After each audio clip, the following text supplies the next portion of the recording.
Doctor Jaishankar शाही, associate professor Hindi विभाग, बाबू शोभाराम राजकीय कला महाविद्यालय अलवर, BA तृतीय वर्ष हिंदी साहित्य प्रथम पत्र से संबंधित इस वीडियो व्याख्यान में आप सबका स्वागत करता हूं। छायावाद के कवि जयशंकर प्रसाद द्वारा रचित कविता बीती विभावरी जागरी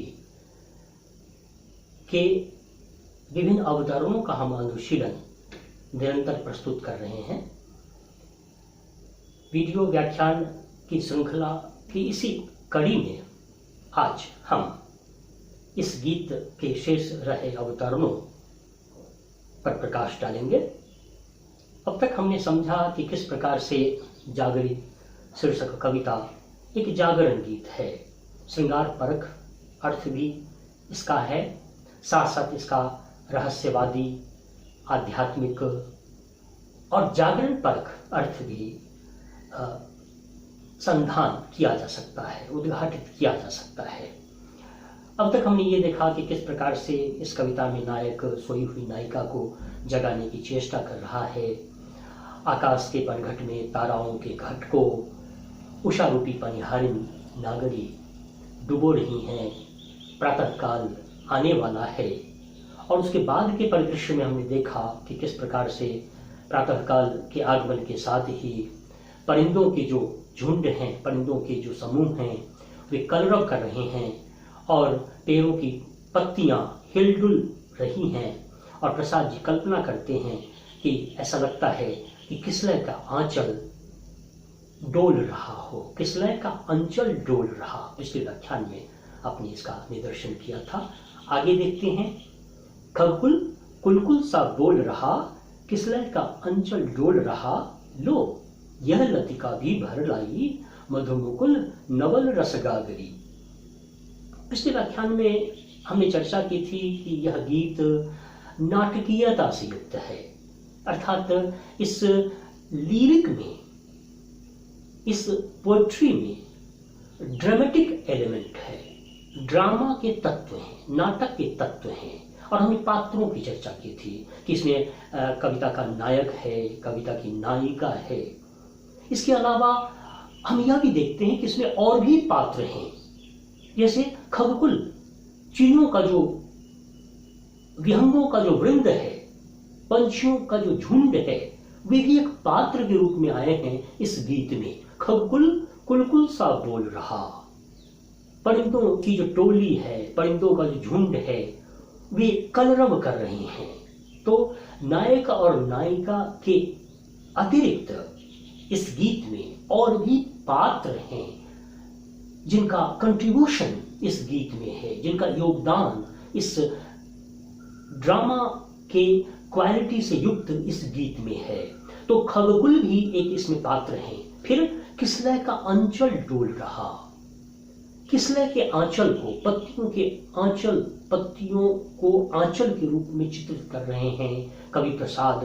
और पत्तियों के अंचल को हिलते डुलते दिखाया गया है, अर्थात पेड़ों को, वृक्षों को, किसलयों का मानवीकरण किया जा रहा है, पर्सोनिफिकेशन किया जा रहा है। तो मानवीकरण अलंकार भी है। पिछले व्याख्यानों में कई अलंकारों का उद्घाटन हुआ था।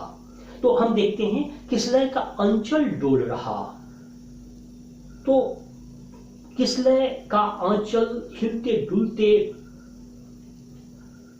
दिखा रहे हैं कवि प्रसाद। तो मानवीकृत किया जा रहा है पेड़ों को, वृक्षों को, किसलयों को। तो किसलय भी यहाँ एक पात्र के रूप में है, एक कैरेक्टर के रूप में है। तो खगकुल कुलकुल सा बोल रहा, किसलय का अंचल डोल रहा, लो यह लतिका भी भर लाई। और महाकवि प्रसाद कहते हैं, नायक अपनी नायिका को संबोधित करते हुए कहता है कि यह जो वल्लरी है, यह जो लता है, यह भी भर के ले आई है रस की गागरी, रस का मटका, रस गागरी, रस मधुर रस की के गागर को, मधुर रस के कलश को भरकर यह लतिका, यह वल्लरी लेकर आई है। और वो कलश किसका है? तो मुकुल का है, अर्थात कली का है। कलियों को कलश के रूप में यहाँ चित्रित किया जा रहा है और लतिकाओं को भी मानवीकृत किया गया है। तो जैसा कि हमने कहा कि इस गीत में नाटक के तत्व हैं, बहुत सारे पात्र हैं, नायक और नायिका के अलावा इसमें खगों का जो कुल है वह भी एक पात्र है, किसलय भी पात्र हैं, और अभी लतिका जो है, जो वल्लरी है, जो लता है, वह रस की गागरी, रस के मटके को, रस के कलश को भर कर ले आई है। प्रातः काल का समय है।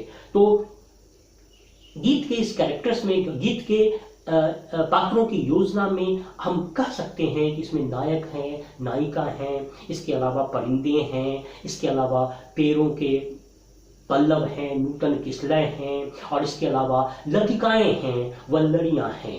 तो खगकुल कुल कुल सा बोल रहा, किसलय का अंचल डोल रहा, लो यह लतिका भी भर लाई, मधुमुकुल नवल रस गागरी। मधुमुकुल में मौपण की आवृत्ति है, अनुप्रास अलंकार है, रस गागरी, उषा नागरी, तुक की योजना है। इस वक्तव्य के साथ ही मैं अपनी वाणी को विराम देता हूं।